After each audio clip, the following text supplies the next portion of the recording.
A ver, ¿y si un desastre que nos parece totalmente natural, como un huracán devastador, en realidad tuviera unas raíces mucho más profundas, mucho más humanas? Pues a veces, para entender lo que pasa hoy en día, hay que ponerse unas gafas completamente nuevas. Bueno, pues para empezar a entender esto, vamos a situarnos en un lugar y un momento muy concretos. Honduras, año 2020. En apenas 2 semanas al país no le golpeó un huracán. No, le golpearon dos. Dos huracanes gigantescos, ETA y IOTA, uno detrás del otro. Vamos, una auténtica catástrofe. Y el impacto, claro, fue brutal. Estamos hablando de más de 4 millones de hondureños afectados directamente. Es casi la mitad de la población. Pensemos en lo que significa. Infraestructuras por los suelos, cosechas enteras perdidas, vidas, en fin, vidas puestas patas arriba. La escala de la devastación fue sencillamente inmensa. Y aquí es donde viene la pregunta del millón, la que lo cambia todo. ¿Fue simplemente mala suerte? ¿Un capricho de la naturaleza que no podíamos prever? ¿O a lo mejor estamos ante otra cosa? Un tipo de problema muy de nuestro tiempo, una catástrofe que nosotros mismos, como sociedad global, hemos ayudado a fabricar. Vale, para intentar responder a esto necesitamos una nueva forma de mirar. Una herramienta, por así decirlo. Y esa herramienta es la sociología del riesgo. Es una perspectiva que nos va a ayudar a entender estos nuevos peligros de nuestro mundo. A ver, en el fondo, de lo que va esta sociología es de cómo hemos pasado de luchar contra peligros que venían de fuera, pensemos en las plagas de la antigüedad, a tener que lidiar con riesgos que son en realidad un efecto secundario de nuestro propio éxito, de nuestro progreso tecnológico e industrial. Y aquí es donde vemos la gran diferencia, ¿no? Antes, la humanidad se enfrentaba a peligros, cosas que se atribuían a la naturaleza, al destino, cosas que simplemente pasaban.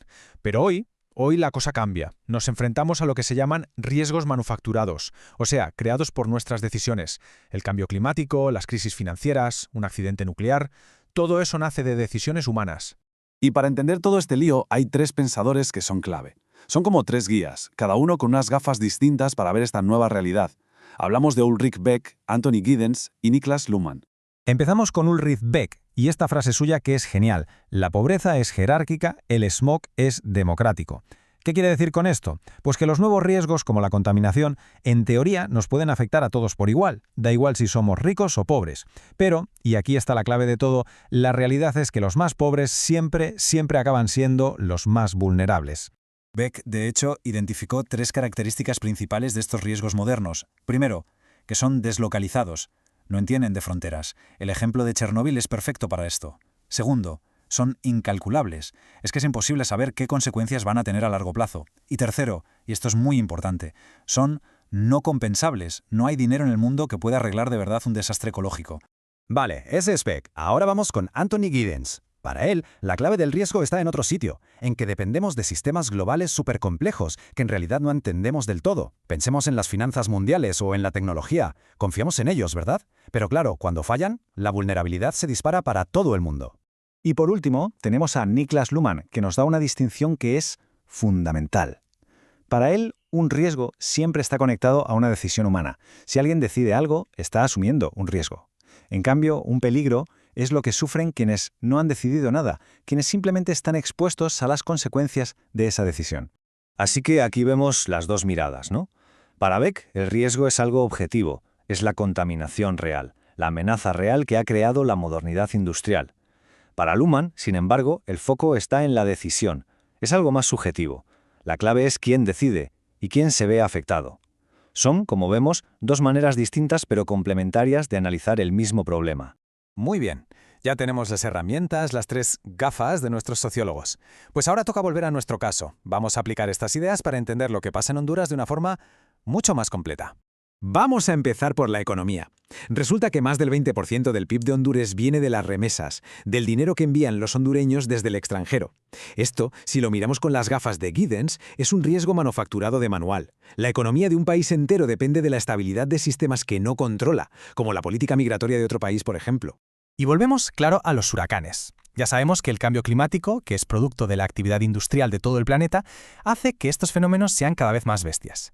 Así que, si usamos la idea de Beck, los huracanes ETA y IOTA ya no son solo un peligro natural, son, en toda regla, un riesgo manufacturado a escala global. Y este ejemplo de la presa es perfecto para entender a Luhmann. A ver, imaginemos la situación. Un gobierno o una empresa decide construir una presa. Para ellos es un riesgo calculado con sus pros y sus contras. Pero, ¿y la gente que vive río abajo? Para esas comunidades que van a ser desplazadas o que van a sufrir el impacto, eso no es un riesgo que han elegido. Para ellos es un peligro que se les viene encima. Como podemos ver, al final, el caso de Honduras es como un catálogo completo de todos estos riesgos modernos, y además, todos están conectados entre sí. Tenemos los riesgos climáticos, los políticos, los sociales y hasta los de salud. Todo, absolutamente todo, está entrelazado. Y todo esto nos lleva a la reflexión final, a una pregunta que, la verdad, lo complica todo, pero al mismo tiempo lo hace mucho más interesante. Entonces, llegados a este punto, la pregunta ¿es Honduras una sociedad del riesgo, como las que describía Beck en Europa, o es, en el fondo, una sociedad de la pobreza, donde todos estos nuevos riesgos globales lo único que hacen es llover sobre mojado, es decir, amplificar desigualdades que ya existían desde hace siglos? Es una pregunta que se queda abierta, claro, pero que nos obliga a pensar en cuál es la verdadera naturaleza de las crisis de nuestro tiempo.